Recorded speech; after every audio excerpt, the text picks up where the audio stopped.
Menurut saya Hari Kartini itu tidak hanya melihat siapa yang ditinggikan, apakah wanita ditinggikan atau laki-laki yang ditinggikan.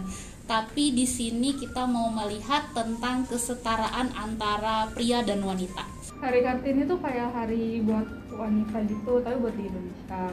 Terus mengajarkan kita buat wanita biar lebih pintar, kayak sekolah tinggi gitu, terus jangan dengerin orang lain. Menurut saya, Hari Kartini perlu diperingati setiap tahunnya supaya kita tahu bagaimana perjuangan seorang Ibu Kartini yang memperjuangkan tentang kesetaraan perempuan dan laki-laki. Jadi supaya kita terus ingat bahwa pentingnya untuk menghargai perempuan, pentingnya untuk memahami bahwa kesetaraan perempuan dan laki-laki itu sama dan semuanya layak dan sama untuk memperoleh hak di negara kita. Untuk pengingat, kalau misalkan perempuan itu juga bisa meraih mimpinya setinggi mungkin gitu loh. Jadi kayak untuk mengurangi orang untuk bilang kayak ngapain sih cewek itu pendidikannya tinggi-tinggi gitu sih. Habis itu juga buat numbuhin semangat ke perempuannya nih, kan kita udah bisa dikasih kesempatan. Nah jadi kayak kita bisa belajar bersikeras, berusaha gitu untuk meraih mimpi kita gitu. Menurut saya, mungkin banyak dari kita sudah tahu dan paham betul apa itu emansipasi.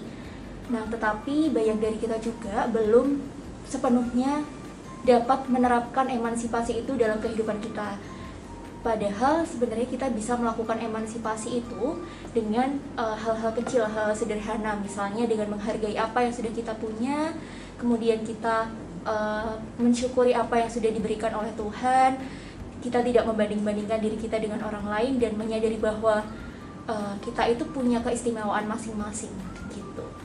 Kalau itu sih, kalau di dunia pendidikan ya, cewek kan udah bisa meraih mimpinya nih melalui pendidikan yang tinggi gitu, jadi bisa sekolah sampai S2 atau sampai berapa itu kan udah bebas ya. Kalau dulu kan ya paling cowok doang bolehin gitu kan.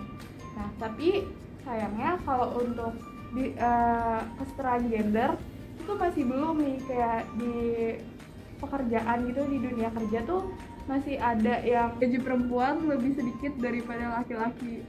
Terus juga akhir-akhir ini kan banyak pelecehan seksual ya, jadi itu kayak untuk kesetaraan gender belum terlaksana sih, tapi kalau untuk di dunia pendidikan udah. Kayaknya kalau buat dalam pendidikan tuh udah ya, soalnya kan kuliah tuh bisa ya semuanya kan bisa gitu. Tapi kalau misalnya gender kayaknya masih agak kurang gitu. Menurut saya emansipasi wanita sudah untuk Kartini modern saat ini sudah dilakukan, tidak hanya dari segi pendidikan tapi juga pekerjaan, semua baik wanita maupun laki-laki itu setara gendernya. Kalau itu sih kan kita perempuan ataupun laki-laki kan punya hak bebas ya, hak bebas untuk memilih. Jadi kayak itu terserah perempuannya masing-masing nggak sih, kayak terserah perempuannya untuk bebas untuk meraih mimpinya setinggi mungkin, mencapai cita-citanya, terus menempuh pendidikan yang tinggi, itu bebas gitu. Terus kalau misalkan laki-laki ini gak suka sama ceweknya karena gengsi, karena dia misalkan lebih rendah pendidikannya, itu tuh salah sih menurutku. Lagian juga gak apa-apa aja sih, kan gak semua laki-laki di dunia ini kayak gitu mindsetnya, kayak ya gengsi gitu, gak semua gengsian. Toh juga kalau misalkan perempuan yang berpendidikan tinggi kan punya standar laki-laki yang tinggi juga gitu loh, biar bisa mengimbangi dia kalau ngobrol, biar konteksnya nyambung gitu. Pendapat saya pribadi sih kurang setuju ya dengan pernyataan tersebut, karena menurut saya kembali lagi ke pengertian emansipasi bahwa semuanya itu punya kesempatan yang sama untuk berkarir, untuk mendapatkan jenjang pendidikan yang layak. Itu kita pasti mempunyai kesempatan yang sama. Jadi kalau ada yang bilang seperti itu sih tentu saya kurang setuju, karena semuanya itu pasti kita diberikan kesempatan yang sama, kita layak untuk menunjukkan apa yang kita punya, apa yang kita miliki, untuk digali lebih besar lagi, memiliki potensi diri yang lebih besar lagi untuk diolah, jadi nggak perlu takut untuk nggak ada yang deketin atau apapun itu. Yang penting adalah kita menunjukkan apa yang kita punya. Mungkin kalau secara realistis bisa jadi iya, karena wanita kalau sudah pintar, cantik, baik, berpenghasilan banyak, ya mungkin juga akan mencari pria yang lebih baik seperti itu, yang lebih mapan, yang pendidikannya juga sama lebih tinggi. Tapi mungkin kalau melihat dari pribadi, kembali lagi ke pribadi wanita tersebut, ya bisa juga dia tidak melihat hal seperti itu yang katanya sekarang itu cinta ya, seperti itu. Kalau statement kayak gini setuju gitu ya, nggak setuju banget soalnya cewek berhak buat sekolah gitu. Terus kan kalau katanya kan kalau misalnya cewek terlalu pintar kan nggak ada yang mau kan cowok. Kayaknya salah deh soalnya. Cewek berhak pintar, terus juga dia kalau misalnya cari cowok berhak juga dapetin yang sama-sama pintar atau enggak sama yang lebih pintar gitu. Pesan saya untuk semua perempuan yang ada di Indonesia, wanita-wanita hebat, semangat dan berjuanglah. Tuhan memberkati. Pesanku untuk perempuan di Indonesia adalah kita jangan pernah menyerah. Kemudian kita harus bisa mandiri, berdiri di atas kaki sendiri, jangan bergantung pada orang lain.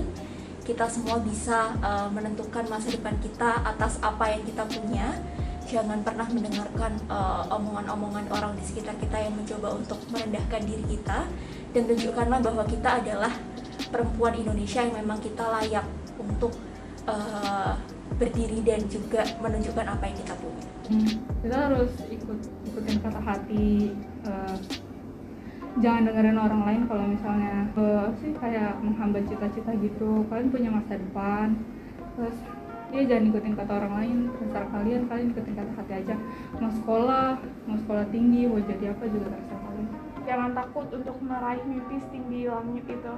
Kalau misalkan ada yang bilang, kenapa sih perempuan harus meraih mimpi tinggi-tinggi? Kan endingnya bakalan ngurus rumah, masak, ngurus anak, ngurus suami gitu-gitu. Jangan takut, tetap aja gas terus. Soalnya gak semua laki-laki bisa bertanggung jawab atas keluarganya dan bisa memenuhi ekonomi keluarganya gitu kan.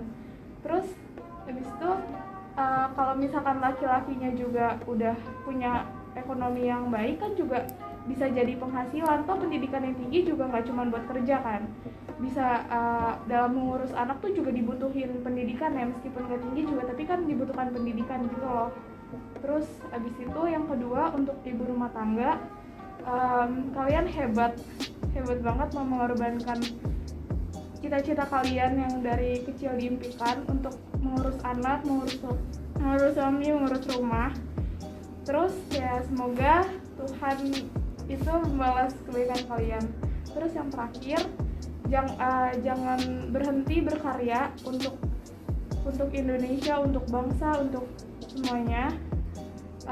Meskipun banyak rintangan yang dihadapi di awal, tapi ingat kata Ibu Kartini, habis gelap terbitlah terang. Maka dari itu kita akan bersusah-susah dahulu, lalu akan bersenang-senang kemudian dan bakal menikmati hasilnya di suatu hari nanti. Untuk semua para penonton, selamat Hari Kartini. Selamat Hari Kartini semuanya. Selamat Hari Kartini ya. Selamat Hari Kartini.